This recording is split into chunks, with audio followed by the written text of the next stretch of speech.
अस्सलाम वालेकुम, कैसे हैं आप लोग। आज आपके लिए मैं केस नंबर 43 है डिस्कशन, उसका हम कर लेते हैं क्योंकि 42 तक हम कर चुके हैं। और उससे पहले मैंने आपके लिए एक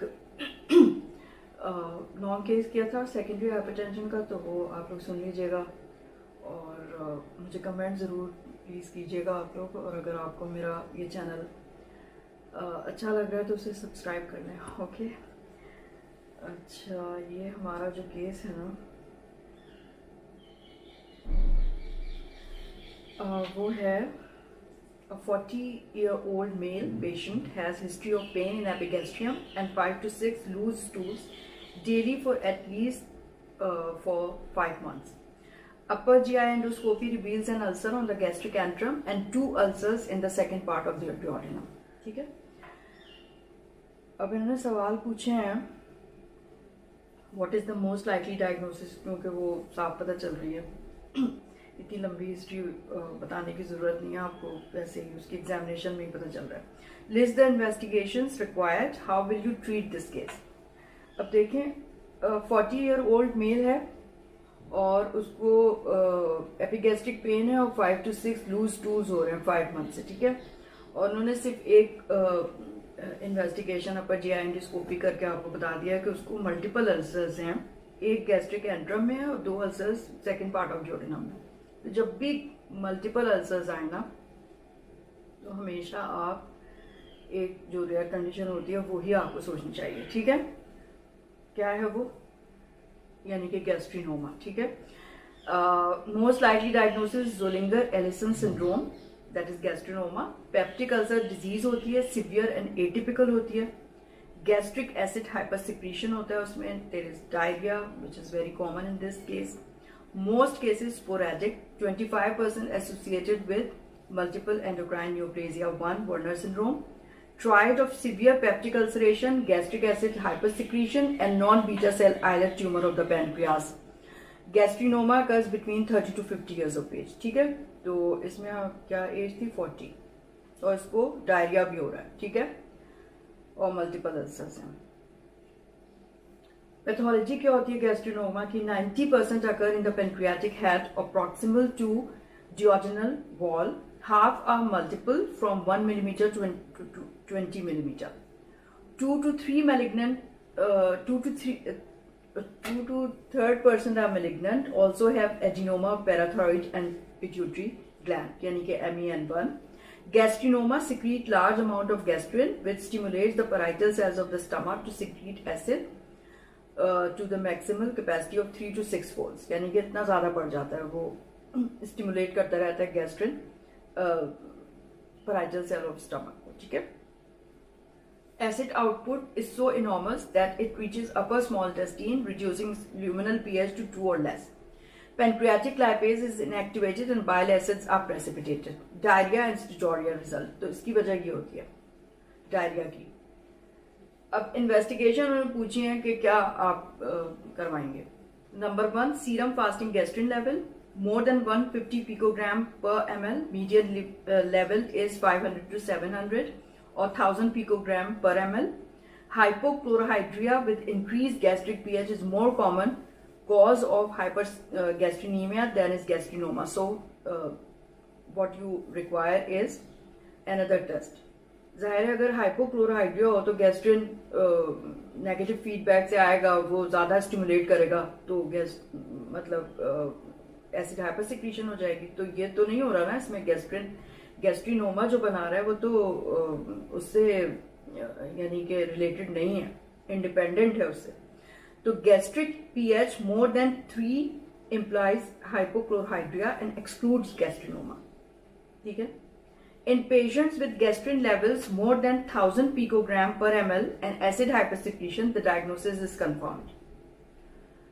Number 3, secretin stimulation test is performed to distinguish Zollinger Ellison syndrome from other causes of hypergastrinemia. Normally, it causes no change or slight decrease in circulating gastrin level, but in Zollinger Ellison syndrome, there is dramatic increase in gastrin, 2 unit per kilogram increase gastrin over 200 picogram per ml within 2 to 3 minutes. ठीक है, तो इससे इतना ज़्यादा बढ़ जाएगा इस secretin stimulation test से। Number 4, you will do serum calcium level. It may be elevated if associated with MEN1. Hyperparathyroidism होता है उसमें. Pituitary and pancreatic adenoma, gastrinoma and pseudoninoma. So all patients with Zollinger Ellison syndrome should be checked for serum parathyroid level, prolactin, LH and FSH and growth hormone. ठीक है. Imaging with CT and MRI to look for large primary lesions and hepatic metastasis, but they have low sensitivity for small lesions, as gastrinomas express somatostatin receptors that bind radio-label octreotide. Somatostatin receptor scintigraphy, SRS जिसे कहते हैं, with single photon emission computed tomography, SPECT, also total body imaging for detecting primary gastrinoma in unusual locations and metastatic gastrinoma in liver and bones. If SRS is positive, no other imaging is required. क्योंकि इतना वो छोटा होता है कि उसको तलाश करना बहुत मुश्किल है कि कहाँ से वो बन रहा है gastrin. In patients with negative SRS, endoscopic ultrasound can detect small gastrinomas in the duodenal wall, pancreas or peripancreatic lymph nodes. वहाँ पे भी हो सकता है. अब उन्होंने पूछा ट्रीट कैसे करेंगे.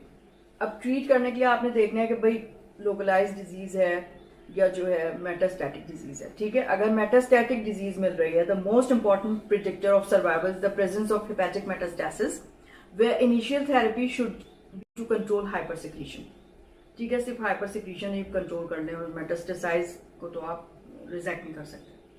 Oral proton pump inhibitors, omeprazole, esomeprazole, rabeprazole, pantoprazole, lansoprazole, dexlansoprazole, they are given in a dose of 40 to 120 milligram per day, titrated to achieve a basal acid output of less than 10 milliequivalent per hour.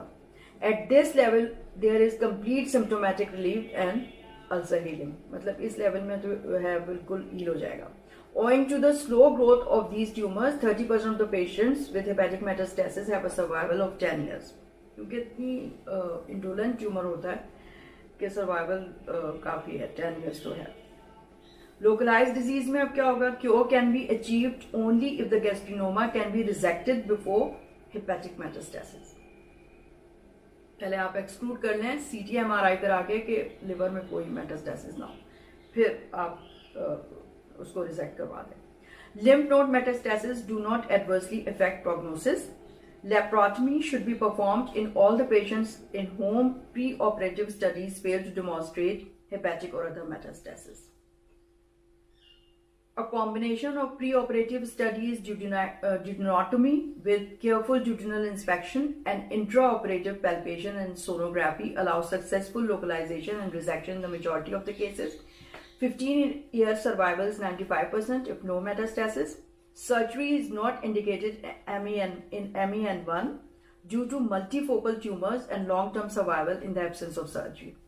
मतलब वो कहाँ से आप उसको reject करेंगे ना, तो possible ही नहीं है. और वैसे भी इसका सर्वाइवल सर्जरी के बगैर भी ठीक ठाक होता है.